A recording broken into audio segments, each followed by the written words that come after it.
37절입니다. 명절 중 마지막 날이 나옵니다. 여기에 주제는 목마른 사람은 다 내게로 오라는 것입니다. 초막절이 마치는 제8일째 날이며 이날 축하의 절정인 폐막 집회를 가졌습니다. 이것은 레위기 23장, 신명기 16장, 마가복음 14장에 나옵니다. 명절에 7일 동안 제사장들은 실로암 못에서 금 항아리로 물을 기르다 제단에 붓는 일이 계속되었지만 제8일에는 행해지지 않았던 것 같습니다. 제단에 물을 부을 때 찬양대원들은 기쁨으로 우물들에서 물을 길르리로다 라고 찬양을 불렀다고 합니다. 여기에 목마른 사람이 나오죠. 마지막 날 제사장들이 제단에 물을 붓지 않을 때 과거 강야에서 반석에서 나는 물을 마셨던 것을 연상케 하는 말씀인데요. 출애굽기 17장, 민수기 20장에 나옵니다. 예수님께서는 이 반석이 자신임을 강조하시면서 자신을 통해 생수를 마실 것을 권하셨습니다. 고린도전서 10장 4절을 보시면 됩니다. 우리는 여기에서 몇 가지 의미를 찾아볼 수 있는데요. 첫째로는 실로암, 즉 보냄을 받았다는 것은 예수님이 아버지에게서 보냄을 받았으며 그 못에서 물을 떠다 붓는 예식이 예표하는 바가 예수님을 통해 이루어졌음을 나타냅니다. 두 번째로는 실로암 물은 밖에서 떠오르는 외면적 형식적인 것이지만 예수님의 생수는 안에서 흘러나오는 내면적 실제적인 것입니다. 세 번째로는 실로암 물은 일시적이고 제한적이지만 예수님의 생수는 영원하고 무제한적으로 풍부하다라고 우리가 즉 표현할 때 생수의 강이라고 표현하기도 합니다. 38절입니다. 38절에는 성경 말씀대로가 나옵니다. 간사가 있으므로 성경의 어떤 특정한 구절을 가리키고 있는 것 같은데요. 이사야 55장, 44장, 스가랴 13장, 에스겔 47장, 출애굽기 17장, 민수기 20장에 이것이 나옵니다.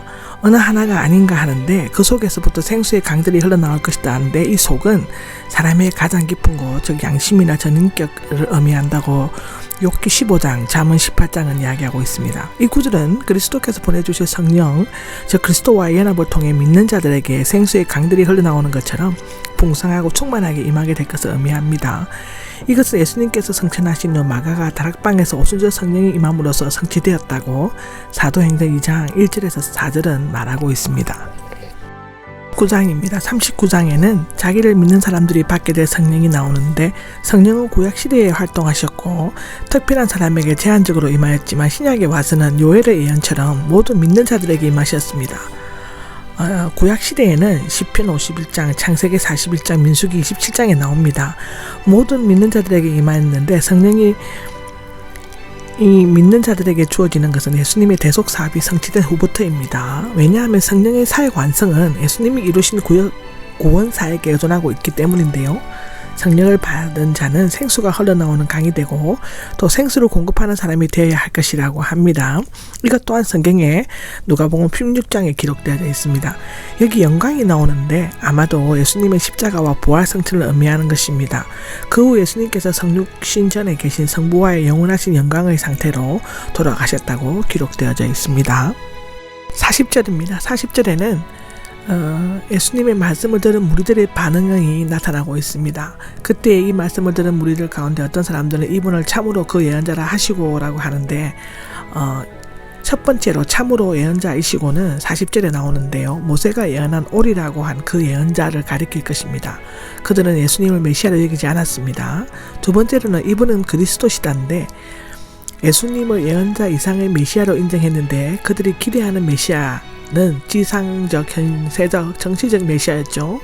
세 번째로는 그는 성경의 예언에 맞지 않는 사람이다라고 하는데 그들은 두 가지 이의를 제기했습니다. 첫째는 그리스도가 어떻게 갈릴리에서 나올 수 있느냐고, 둘째는 성경은 그리스도가 다윗의 후손 가운데서 그리고 다윗이 살았던 마을에서 나온다고 하지 않았는가? 라고 물었습니다.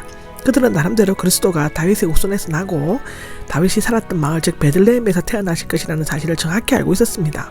그러나 그들은 예수님께서 실제로 베들레헴에서 태어나셨으며 단지 나사렛은 그가 자란 곳이라는 사실에 대해서 전혀 알지 못하였습니다. 그들의 미숙한 지식이 오히려 참 메시아 앞에 두고도 보지 못하게 하는 방해물이 되었습니다. 요즘에도 이 팬데믹 시대에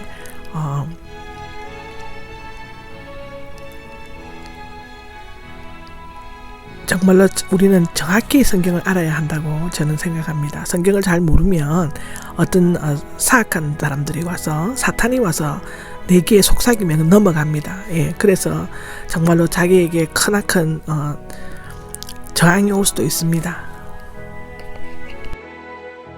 43절입니다. 43절에는 서로 편이 갈리게 되었다는데 짙다 분열하다에서 비롯되었습니다. 분파로 나누어져 논쟁하는 극심한 분열상들을 나타내어 보여주고 있는데요.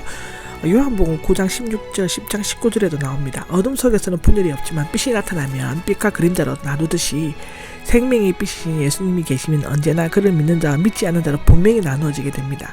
마태복음 10장 34절, 35절에도 기록되어져 있습니다. 기독교 2000년 역사는 언제나 예수님으로 말미암은 논쟁과 분열로 어룩져 있죠.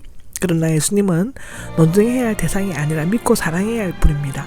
비록 우리의 의견이 다르더라도 그를 진심으로 우리의 구세주로 받아들인다면 논쟁이나 분열 같은 것은 더 이상 존재하지 않게 될 것입니다.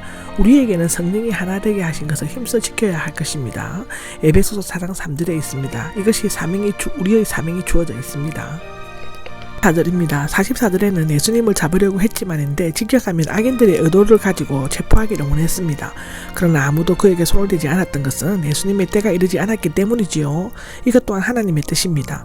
사람의 뜻이 아니라 하나님의 뜻으로 그렇게 되는 것인데 하나님께서 지켜주시면 악한 자도 만지지 못하게 된다고 요한 1서 5장 18절에는 분명히 기록하고 있습니다. 45절에서 53절까지는 예수님에 대해서 세 가지 반응이 나오고 있는데요. 첫째는 성전 경비원들의 반응은 당황스럽고 놀라움이었습니다. 45절에 나옵니다. 아마도 그들은 예수님을 잡을 기회를 호시탐탐 노리면서 초막절 마지막 날까지 성전 안팎을 서성거렸던 것 같습니다.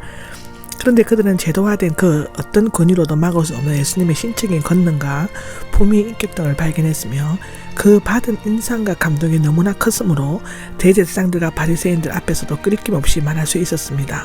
두 번째로는 대제사장과 바리새인들의 반응은 사늘한 경멸이었습니다. 그들은 예수님께 호의로 보이는 무리를 율법을 모르는 이 무리들이라고 불렀습니다. 바리새인들은 의식에 관한 규례들을 지키지 않은 자들을 땅의 무리, 즉 암하레츠, 땅의 사람들이라고 불렀습니다. 원래 이 명칭은 이스라엘 백성 전체를 가리켰습니다. 에스겔 22장 29절에 나옵니다. 점차 지도자들은 구별되는 일반 백성을 의미하게 되었는데 후에는 바벨론의 포로로 잡혀가지 않고 유대 땅에 계속 남아 살았던 자들을 의미하였습니다.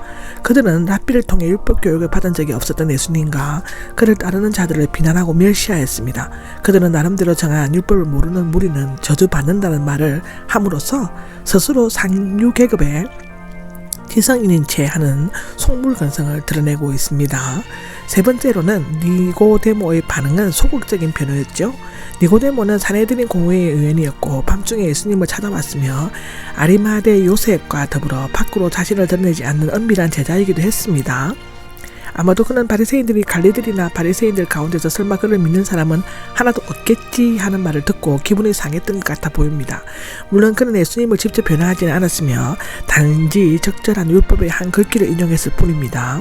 그것은 법적으로 판단하기 전에 일단 제시된 증거를 자세히 사실하여 증인의 증언을 들어야 한다는 것이었습니다.